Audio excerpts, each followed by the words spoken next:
Councilmember Allen is present.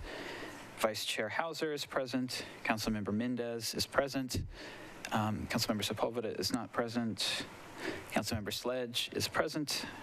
Councilmember Suara present. Councilmember Taylor is not present.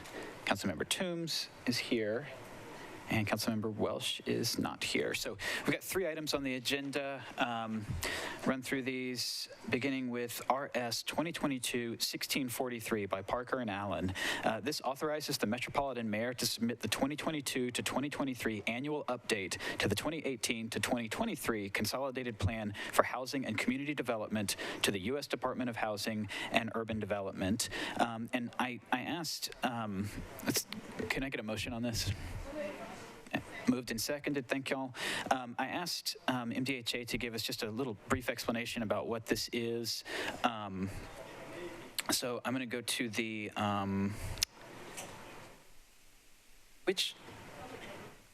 thank you, Vice. Sir, if you'd please introduce yourself and let us know a little bit about what this update entails and anything we might want to know about it. Thank you. Sure. Emil Alexander. I'm the Director of Community Development at MDHA. Each year, we're required to submit an annual update to our consolidated plan to HUD. It's also known as the Action Plan.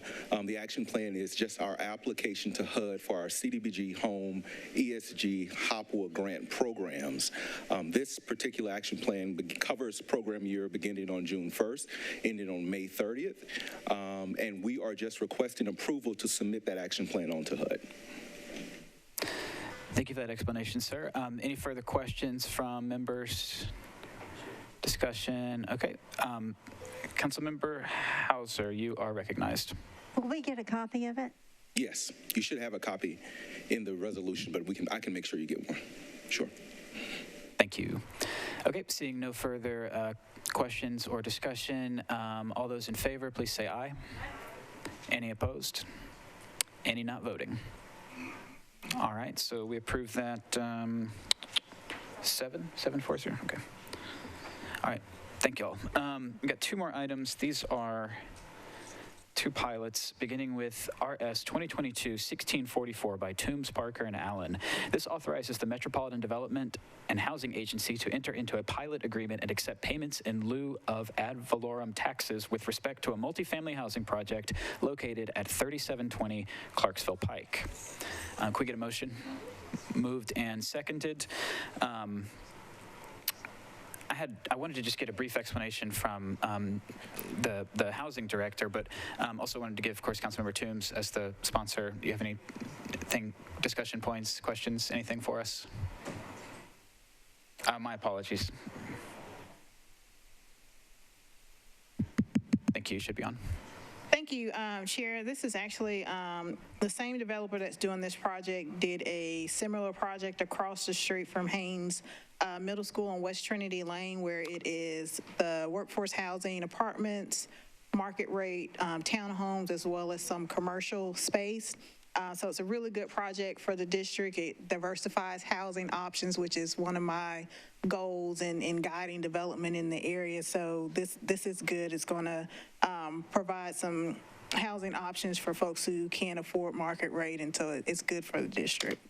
That's fantastic. I saw that it's 60% and below, so that's fantastic. There's a huge need for that in Nashville. And I wanted to ask Director Hubbard if you could please explain to us just a little bit about what this piece here, the pilot, does, what the term of that is, and then sort of what the term of the overall affordability arrangement for this development, and if it makes sense to just bundle this in with the next one, because I think we're doing similar things with these 2, then that would be super helpful as well. Yes, thank you. And of course, MDHA, Joe Kane's here to talk specifically about these projects and how they calculate the term of the LIHTC pilot. The payment in lieu of tax term is, I believe, still 10 years, but the affordability period for a low-income housing tax credit now is really 30 years. It was 15, and then THDA MDHA let you opt in for an additional 15, but now they've changed their position to really to score high and receive because this is a competition. To get that scoring, you really have to opt out. I mean, go ahead and opt in for that additional year. So for what the council is approving through this payment in lieu of tax program, we're getting 30 years worth of affordability at 60% of or below the area median income. So this is really a fantastic opportunity. Yeah, thank you for that explanation. That's fantastic. Councilmember Allen, give me 1 second. You are recognized. Thank you. Just for clarification then, so that's not a renewal so that there's another 10 years of pilot. They're only paying the reduced taxes for that first 10 years, and then we get affordability for another 20 after that? Mr. Chair, can I defer to Joe Kane to explain what the actual term of the deal is? 100%. Let me, Mr. Kane, you are recognized at the microphone there.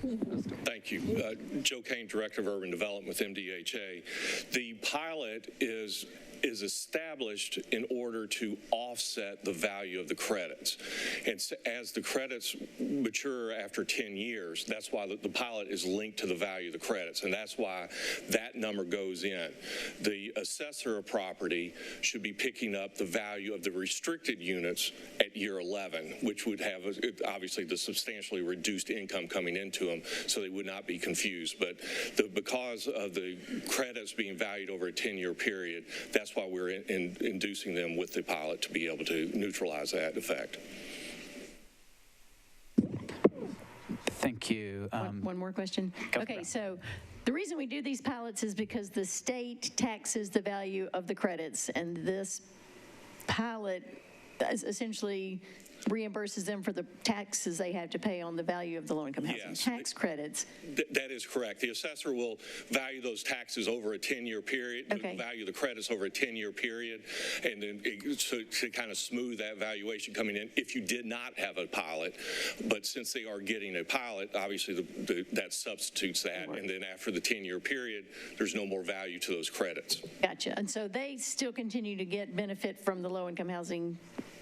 So they don't get any other, I guess I'm just trying to understand the math here. The idea is to neutralize the value of the credits. Gotcha. So, the credits themselves going into the project is what offsets the construction cost of those units from on day one. Gotcha. Okay. And then in budget, I'm going to ask how in the world you decide whether it's a 97 or a 79 or whatever. So if you want to answer that now or do it in budget in 5 minutes. Whichever one you want to. I do have my expert, my assistant director is here who does all the analysis on those and could answer that question if you want to do that now. If I might ask that now, Let's do it now. We've got the discussion going. Matt Loftus is my assistant director for urban development who reviews all the pilot applications. Good afternoon. So I think your question is just how do we determine the pilot payment for each unit and what the estimated abatement would be?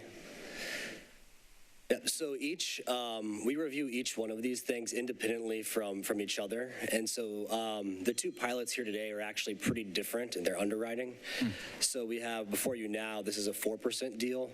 So it has a 4% LIHTC on it, which means it gets slightly less equity from the tax credits that it receives versus a 9% deal, which would get more. This 4% deal will be offering rents right at 60%. It's also new construction. So new construction 4% deals, they have less equity coming in, and there's significant costs on new construction. So they typically have the lowest pilot payment per unit. And for the abatement, we're calculating based off of how we understand the assessor to value real estate assets using an income approach. So we take the net operating income, which is inclusive of the value of the credits that Joe was talking about, and then we apply a cap rate to that to see what the likely value would be that the assessor would place on the property. And so it can come out pretty high sometimes on the abatement level there. And then the Dickerson Flats, which is coming up next. I am glad that you brought this question on these particular deals because they are so no different. Dickerson Flats also received a home grant from MDHA, and they also received an allocation from the Barnes Fund and a 9% tax credit. So they have considerable more equity going into the project on the front end.